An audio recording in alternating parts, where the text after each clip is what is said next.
जल्दी इसको मान्यता मिले, एप्लीकेशन मिले, ताकि यहाँ गढ़वा के जो बच्चे हैं उनको बाहर जाने की जरूरत ना हो और इतना अच्छा स्कूल इनको अपने एरिया में ही मिले इंशाल्लाह।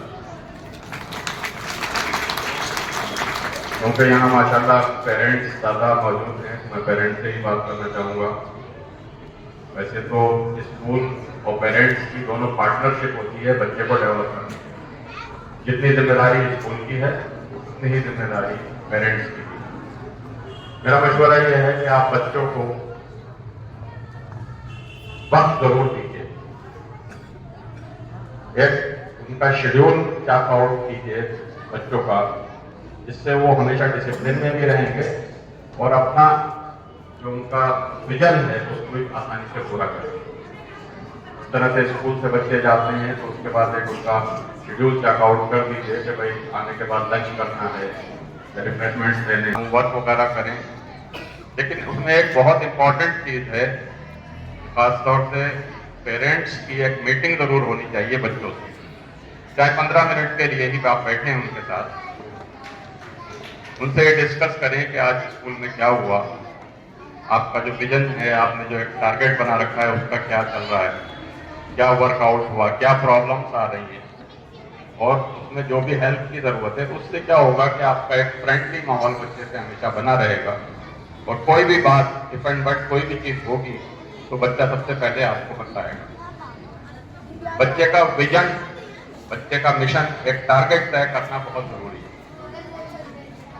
जैसे प्रिंसिपल साहब ने अभी missile man doctor APJ Abdul Kalam का जिक्र किया। डॉक्टर एपीजे अब्दुल कलाम का एक कलमा था,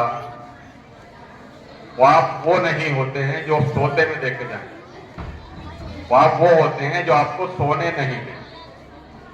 इसी पर उन्होंने अमल भी किया और इसी से वो रामेश्वरम जैसे एक छोटे से जगह से, गांव से निकलकर और राष्ट्रपति की कुर्सी तक पहुंचे। इतना उनके यहाँ गुर्बत थी कि उनके घर में लाइट तक पढ़ने के लिए नहीं थी, कहीं बाहर जाके स्ट्रीट लाइट में बैठकर पढ़ते थे।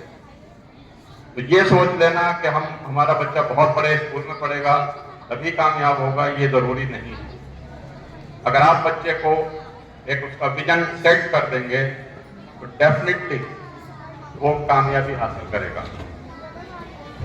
दूसरी एक चीज ये है कि हम लोग बच्चे को शुरू से ही एक मेंटलिटी बना देते हैं कि साहब आपको ये जॉब लेनी है, आपको ये जॉब लेनी है, आपको ये बनना है, ये बनना है। मेरा मशवरा यह है कि आप बच्चे का विजन ये सेट करें कि बच्चे को जॉब लेना नहीं, जॉब देने वाला बनना।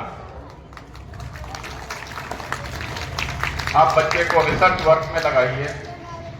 मैं आपको एक मिसाल देता हूं। इजराइल के बारे में सब लोग जानते हैं, यहूदियों के बारे में सबसे बदतरीन कौम है। क्या हमने कभी सोचा है कि पूरी दुनिया में कोई भी कंट्री उनकी खुलकर मुखालफत क्यों नहीं करता? आपने कुछ टाइम पहले देखा होगा कि व्हाट्सएप वगैरह पे और सोशल मीडिया पे बड़ी लिस्टें वायरल हो रही थी कि इन प्रोडक्ट्स का बायकॉट कीजिए। क्या हमें ये सुनकर हैरानी नहीं होती कि इजराइल इतना छोटा सा मुल्क जो कि नक्शे पर एक नुक्ते के बराबर नजर आता है, उसके प्रोडक्ट्स हमारे घर में हर कोने में मिलेंगे। और वो जो लिस्टें हमने देखी हैं वो मैं समझता हूँ 20% भी नहीं है। जो मेजर लिस्टें हैं वो हमें पता भी नहीं। जो हम व्हाट्सएप यूज कर रहे हैं, मेटा यूज कर रहे हैं, गूगल यूज कर रहे हैं, सब इजराइल का है, सब यहूदियों का। उसका एक रीजन एजुकेशन है, और एजुकेशन के साथ साथ उनका विजन ये होता है अपने बच्चों के लिए कि बिजनेस कायम कीजिए। इतनी बड़ी बड़ी दुनिया की कंपनी, अमेरिका भी इसलिए मजबूर है कि उसके यहाँ की आधे से ज्यादा कंपनियों पे इजरायलियों का, यहूदियों का कब्जा है। तो मेरा जो मानना है वो ये है कि बच्चों को रोजगार देने वाला बनाने के लिए उसका मेंटल सेटअप कीजिए, उसको रिसर्च वर्क में लगाइए। वो समाज को क्या दे सकता है पहले उसको इसके लिए तैयार करिए।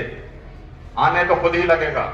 जब आप समाज को कुछ देंगे, तो लोगों के लिए कुछ सहूलत पैदा करेंगे, तो आपके पास ऑटोमेटिकली चीजें आने लगेंगी, पैसा आने लगेगा, इज्जत आने लगेगी। नौकरी आप करेंगे तो दूसरों के मुकरम पे होंगे डेफिनेटली, जिस कंपनी में जॉब करेंगे, जहां भी काम करेंगे। मैं ये नहीं कह रहा हूं कि नौकरी में नहीं जाना चाहिए, टॉप की नौकरियों में जाना चाहिए, लेकिन बच्चों का विजन जो है हम बनाएं कि आप कारोबार, बिजनेस और नौकरियां देने वाला बनिए। बिजनेस सेटअप कीजिए, कोई फैक्ट्री लगाइए, किसी चीज का प्रोडक्शन कीजिए, और अपने साथ साथ अपने आसपास गर्दोनवा के लोगों को भी कारोबार दीजिए। आप लोग इस पर खास तौर से काम करें, मेरा मशवरा है। बहुत बढ़िया ये स्कूल है माशाल्लाह, यहाँ के टीचर्स बहुत मेहनत कर रहे हैं। मैं देखता हूँ कि बच्चे यहाँ से निकल के जब हमारे यहाँ डिग्री कॉलेज लेवल पर भी पहुँचते हैं, 10th 12th करके, जब उनके इंटरव्यू होते हैं और उनसे पूछा जाता है, तो मालूम होता है कि सिम्बायोसिस स्कूल के बच्चों का बेस बहुत मजबूत है, बहुत मेहनत करते हैं। और इसी तरह से जब आप भी पार्टनरशिप करेंगे, आप भी इसी तरह से मेहनत करेंगे, तो इंशाल्लाह कामयाबी दूर नहीं है। मैं बहुत बहुत मुबारकबाद देना चाहूँगा फिर एक बार पूरे मैनेजमेंट को, शादाब भाई को। ये बहुत खूबसूरत प्रोग्राम है, इसी तरह से मेहनत करते रहिए। अल्लाह ताला जल्दी इस स्कूल को भी 12th की मान्यता दे। और हमारे एरिया में एक बहुत ही शानदार स्कूल है, बहुत ही पुराना स्कूल है और बहुत ही रिप्यूटेड स्कूल है। यहाँ के बच्चे निकल कर बहुत अच्छी अच्छी जगहों पर जॉब भी कर रहे हैं, अच्छे अच्छे बिजनेस भी कर रहे हैं, तमाम चीज़ें। शुक्रिया बहुत बहुत, जज़ाकल्लाह।